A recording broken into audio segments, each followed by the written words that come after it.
Welcome to this video about the soft actor critique algorithm. Actually, this is my second version of a video about this algorithm, and the point is that soft actor critique, or SAC, is a very important algorithm, so I wanted to give a more detailed presentation. And to make this video, I have benefited a lot from the help of Thomas Pierrot, who has a more mathematical background than me, and who helped me in designing the following slides. So why is soft actor critique important? We could say that it is an attempt to get the best of two worlds.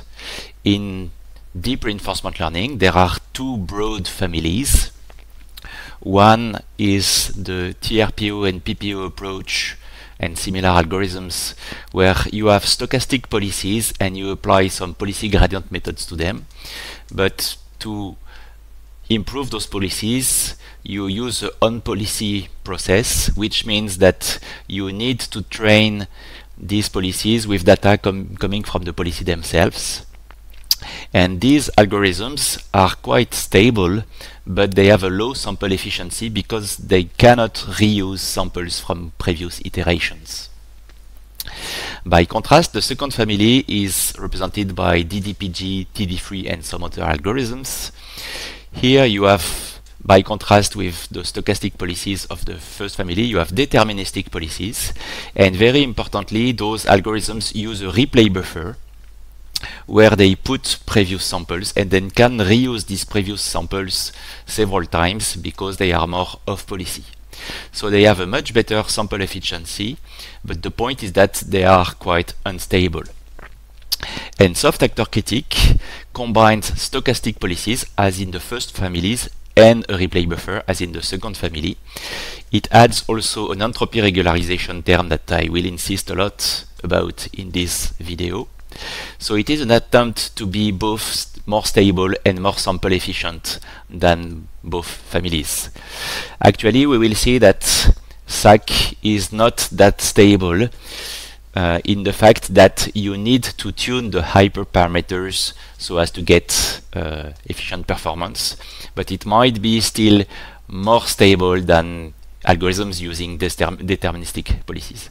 And here you have the reference of the first published version of SAC, and you will see that there are some other ones.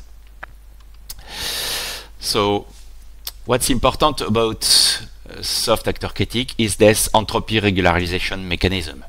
First, soft means entropy regularized. So soft actor critique is an entropy regularized actor critique algorithm, which means that we will have an actor, so a policy neural network, and a critic, so a policy whose role is to evaluate the current behavior of the policy. And having this entropy regularization mechanism comes from several papers from the same authors, such as this one. And in this paper, they defined the soft Q-learning algorithm. As I said before, SAC can use a replay buffer so as to improve the sample efficiency. So it is claimed to be off policy. Okay, it means that it can reuse samples from previous iterations. But you have to be aware that being off policy in deep reinforcement learning is a relative notion. It means that you can reuse samples from different policies from the one that you are training at the moment. But very few algorithms can be trained on samples from any policy. The policy you are training from must be not too much different from the policy that you are currently training. Okay. And the key point, as I said, is that SAC adds entropy regularization to favor exploration. So what does it mean? In fact, more entropy means a more uniform choice of actions, so a larger choice of actions. Okay, and the point is that with stochastic policies, if you train them with a policy gradient and you do nothing else, what will happen is that your stochastic policy will converge toward determinism. So the exploration mechanism that is present in stochastic policies, just due to the random choice of actions according to the distribution, will collapse to determinism. And if you get some entropy, you will keep a larger choice of action, so you will keep some exploration. And that's critical in the fact that you don't want to converge toward a poor local minimum. Also, a point that I want to note immediately is that if you remove all stochasticity from SAC, so if you take a deterministic policy and you remove the entropy regularization term, you get the TD3 algorithm, and there is an implementation where you can, just by changing a parameter from stochastic to deterministic, you switch from SAC to TD3. A final word before going into the technical presentation of SAC is to say that you can find 3 different versions of SAC online. The point is that, quite paradoxically, because this algorithm is quite important, it took time before it got accepted into a big conference. So you can find successive versions. So in the first 2 versions, SAC was using a value function network, so V of S, in addition to an action value, so Q of SA function network, using this value function as a baseline. Then in the second version, it started to use the double critic trick coming from the TD3 algorithm, and I will explain this in a later slide. And finally, the third version, which is the one pointed here, removes the value function networks, so it proved that using this value function network was not so important in terms of performance, and it adds a mechanism to anneal coefficient in front of the entropy regularization term.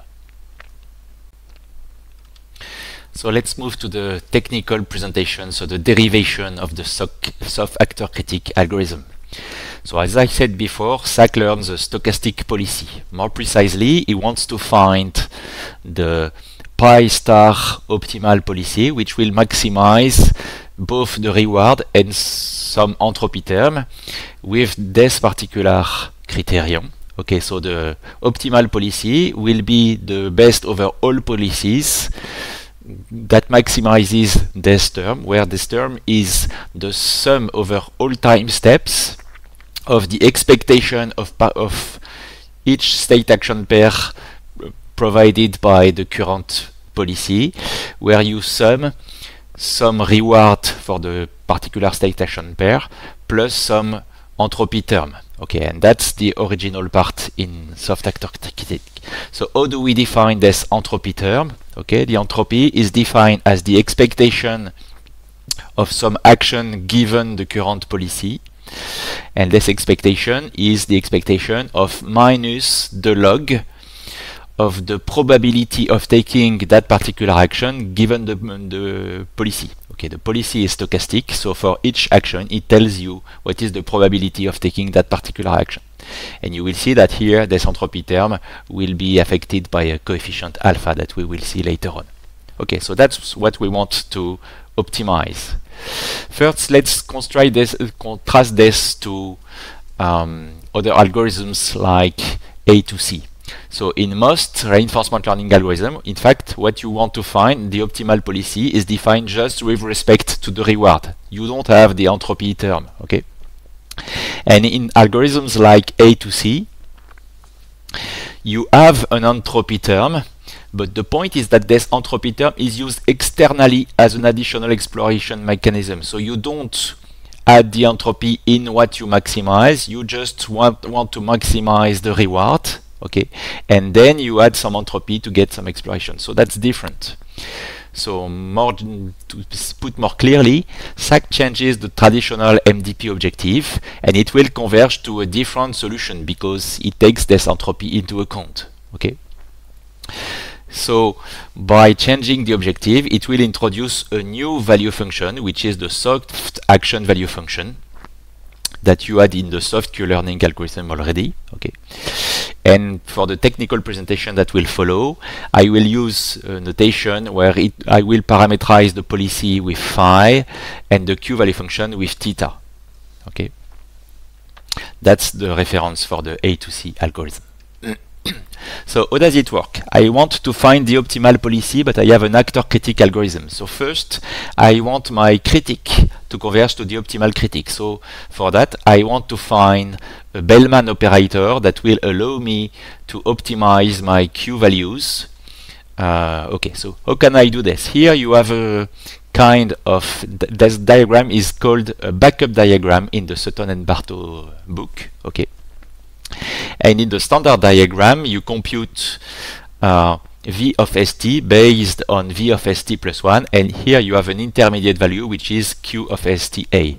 But in addition to the standard diagram, in SAC you have to add this entropy regularization term. So how can we get v of st? In fact, v of st will be the sum of this entropy term plus the expectation over the actions given the policy of the Q function that is shown here. But this entropy term, as I just defined it on the previous slide, can also be expressed as an expectation over the same actions. So you have this sum of two expectations, and you can reorganize. So you take first the expectation, and you have this term minus alpha this term. Okay, so you can define the value of a state as an expectation of that particular term that we will find again everywhere in SAC. Okay, so that's how I compute v as a function of q. Now, if I want to get a Bellman operator about q, I will have to consider how I compute q as a function of v. So that's the point of the second slide. Okay, my Bellman operator given my current policy will, okay, that's the standard definition. The Q value will be the reward plus gamma times the value of the next time steps. This is what you see here. Okay, but here I can replace v of st plus 1 by the definition that I had from the previous slide. So I am just taking the definition from the previous line, and here I have the Bellman operator operating on Q as a function of Q itself. So this is very similar to the standard Bellman operator definition that you get in standard reinforcement learning, but again you can see this additional entropy term that appears here. Okay, so we have our specific Bellman operator taking entropy into account. So given this specific Bellman operator, we will try to minimize as in standard actor critic techniques the temporal difference error. Okay, and this temporal difference error, which is often noted delta, is defined as q minus r plus gamma v of st plus 1. Okay, and as in dqn, ddpg, etc., we will try to minimize the expectation over transitions of this temporal difference error squared. Okay, the idea is that the Q value gets optimal when the temporal difference error converges to 0. So this temporal difference error is a good proxy for a loss function that we want to minimize using neural networks. Okay, and again, here the v of st plus 1 will be replaced by that particular term. So this defined the loss function that we want to minimize on the Q, on the critic network. Okay, and once you know how to compute this particular term, then you can apply that particular term to your network using standard stochastic gradient descent techniques on your network. Okay, that's easy. The second point, so with that I will optimize my critic. The second point will be to optimize the actor, so the policy, and that's the next slide. So how can I do the update of the actor? Actually, this is exactly as in any actor critic technique. What I will do is that I want to update my policy so that it's optimal with respect to my critic. More precisely, I want my policy to choose actions which give rise to high Q of SA values. So here SAC is using a nice trick to do this. what they will do is that they will increase the contrast between high Q values and low Q values by exponentiating the Q values. So you take your Q values, you use some coefficient, okay, and then you exponentiate that, and if you use this calculation, the highest Q values will be very high, the low Q values will be very low, so you have important contrast between the Q values. And now you want your policy to move towards the actions that have a high Q value. So what you will do is that you will try to minimize the Kullback-Leibler divergence between your policy and those contrasted Q values. Okay, so that's the minimization we want to perform. In that particular calculation, this z theta of st is just a normalizing term, because if we want to define a KL divergence, we need this to be standard distributions whose value sum to 1. Okay. Actually, we cannot minimize this expression directly, but what they do in practice is that they use a surrogate of this expression that has the same gradient with respect to phi. So if they follow the gradient with respect to phi of the surrogate expression, they will end up at the same optimum as using this expression. I won't give you the mathematical derivation of this part because it's quite technical, but you can have a look at the paper if you want to know more about the details. And this defines the policy improvement state. And after the mathematical derivation, you end up with the idea that your loss function, so as to optimize your policy with respect to phi, is the expectation over the states given in your replay buffer, the expectation of another expectation which corresponds to the action that your policy will take of this term, where again you can see an entropy term and the Q values. And that's it for the technical presentation. Now that we have seen the core derivation of SAC, let's have a look at different properties and mechanisms for improvement. First, an important property is that soft actor critique can be used either in the discrete action case or in the continuous action case. If you are in the discrete action case, the structure will be the following. Okay, so the actor will take a state and will return a probability for each action. Okay, so each neuron here will represent just the probability of taking action A1, A2, A3, etc. And for the Q values, this is exactly as in DQN. The critic takes the state and tells you what's the value of taking action A1, A2, A3. So that's the very easy case, and you can use it quite efficiently. The continuous action case is a little more complicated. First, for the critic, this is exactly as in DDPG. So your critic takes as input the state and the action, and returns the Q value of that state, of taking that action in that state. Okay, so that's the same critic as in DDPG.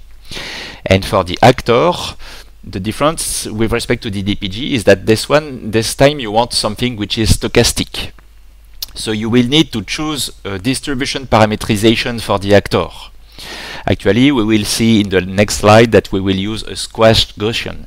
So the idea is that the actor will return a parametrization for a Gaussian, so it will take you the average value of the Gaussian, which will be called mu phi, okay, and the variance of the Gaussian, which will be called sigma phi. So the actor outputs mu phi and sigma phi, so this defines a Gaussian, and then we will squash this Gaussian using a hyperbolic tangent in that particular way. So in more details, here you have the actor, you have mu of s and sigma of s, then you apply the Gaussian, and then you apply the hyperbolic tangent. So why do we use this hyperbolic tangent? The idea is that the multivariate Gaussian is a generic distribution which is provided in all TensorFlow and PyTorch, etc. libraries. Okay, but the point is that the Gaussian support is non-finite. Gaussian can give you a very extreme value for the action with a very low probability, but it can still, okay? Whereas in many environments, the action space has a finite support. Most of the time it is limited in -1, 1, okay? So if we just sample according to the Gaussian, that's not okay. We will have to rescale the sampled action so that it's still in the support -1, 1. And that's why we use the hyperbolic tangent. The hyperbolic tangent, given infinite values for the Gaussian, will put them back into the -1, 1 interval. That's the idea. The point is that the tensor libraries, such as TensorFlow and PyTorch, do not provide the estimation from squash Gaussian distributions. Okay, so you will have to code them by yourself if you want to code SAC. So you will have what I will suggest is just that you have a look at the piece of code in some provided SAC implementation. But the idea is that, in fact, you will have to perform that complicated calculation so as to be able to compute the density distribution corresponding to the squash Gaussian. I don't go into the details here. Okay. Now, as you have seen during the mathematical derivation, we need to compute some expectations so as to compute the loss for the critic and the actor. Okay. So SAC updates require to estimate an expectation over action samples from the parameterized policy. Okay, so in the discrete action setting, this is easy. In fact, you take this expectation just as a simple inner product between the probabilities of your policy transposed times the expectation, the function that you want, where you want to compute the expectation. In the continuous action setting, this is more complicated. This is where we use the so-called reparametrization trick, which looks like something complicated, but in fact, in terms of code, this is very easy. So what's the reparametrization trick? The idea is that to compute an expectation, you have two solutions. One is corresponds to the standard likelihood ratio method, or the score function trick. Okay. So in that case, you just sample the action corresponding to the policy, and you will reorganize your expectation so as to, in fact, you want to compute an expectation over the gradient of the expectation, so you will just reintroduce the gradient into the expectation so as to perform the computation. That's what you do in reinforce. Okay.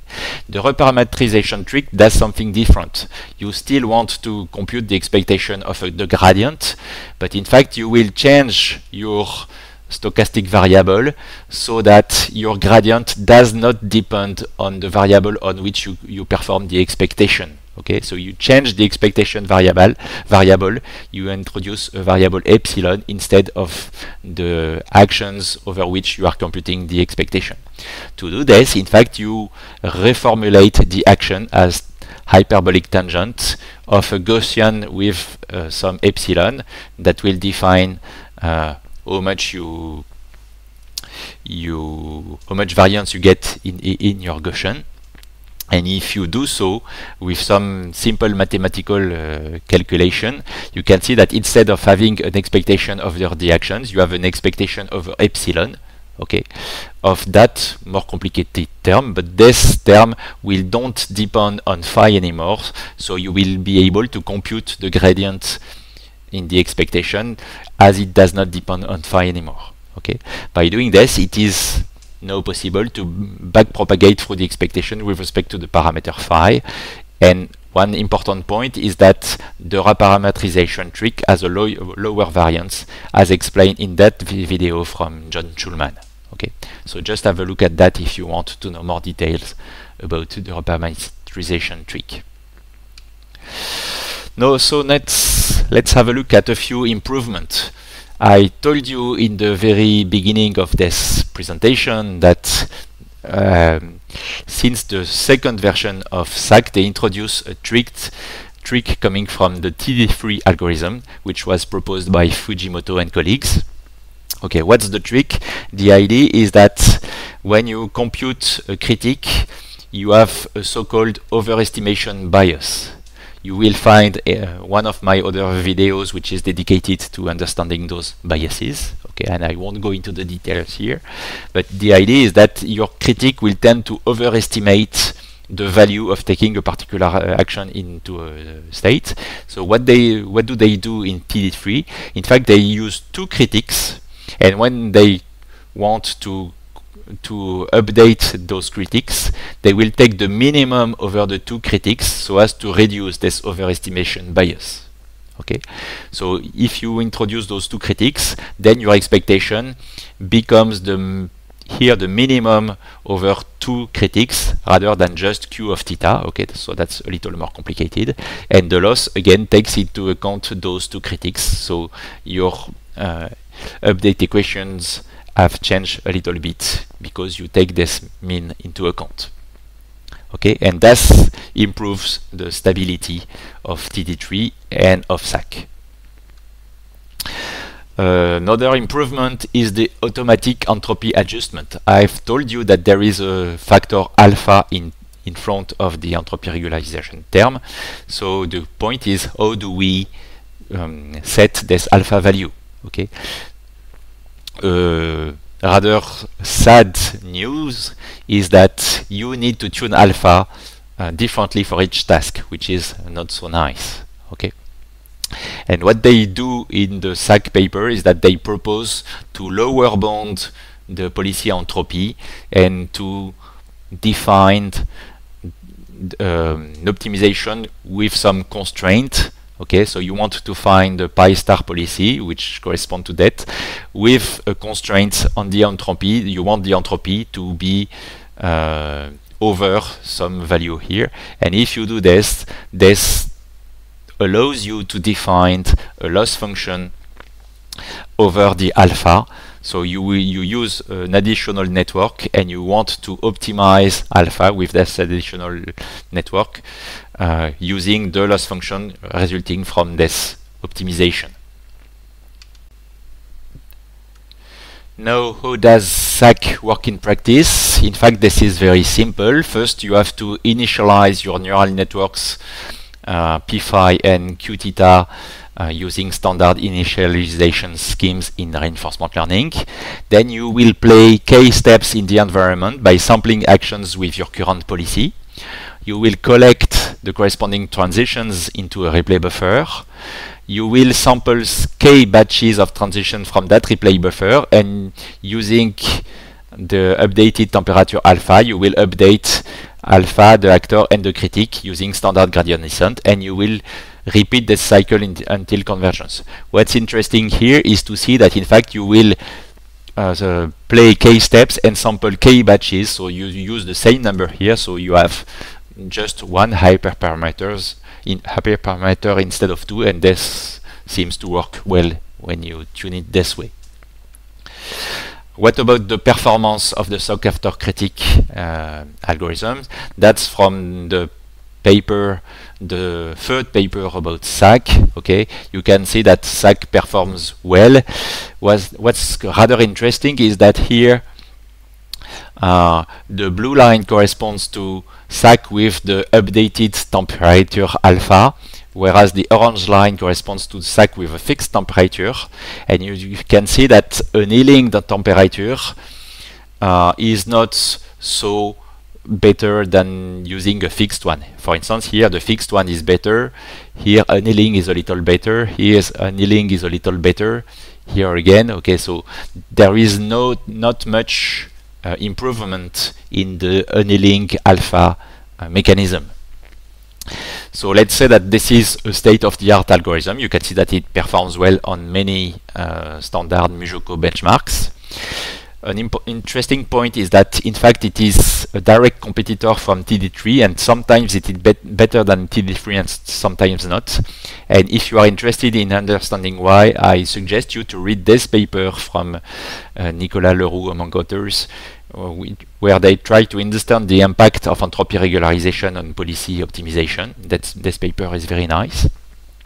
And if you want to use SAC, you can find several good implementations, but you will find one which is rather easy to understand in the spinning up from OpenAI repository, and you will find some additional explanations there. A few practical tips to use it. First, distributing the algorithm in a simple synchronous way work well. So the idea is that you will just use MPI in Python so as to distribute several actors and just use it in a synchronous way. For the automatic entropy adjustment in the continuous action state case, you may use the lower bound as minus the number of actions. Okay, so the size of the action space. And for the discrete action space, there is a magic formula that you can find in papers where in fact you will use close to 1 times the log of the cardinal of the number of actions. Okay. An important point is that initialization of the layers matters. You have to initialize them carefully.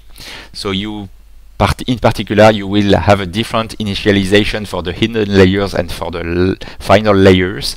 And about this, I suggest you to read these very recent papers from people from Google. Okay, what matters is on policy reinforcement learning, because they do not study SAC, but they have interesting insights about the importance of initialization in policy networks. You can use the same learning rates for the actor, the critic, and the temperature. So you don't need to tune 3 different hyperparameters. And many times when you want to perform well on Muzhok environments, you can use as an architecture just standard multi-layer perceptions with one hidden layer of 256 neurons, sorry. And that's it. So if you have further questions about soft actor critique, don't hesitate to send me an email, and you will find some other resources on the web to get more information about SAC. Thank you for listening.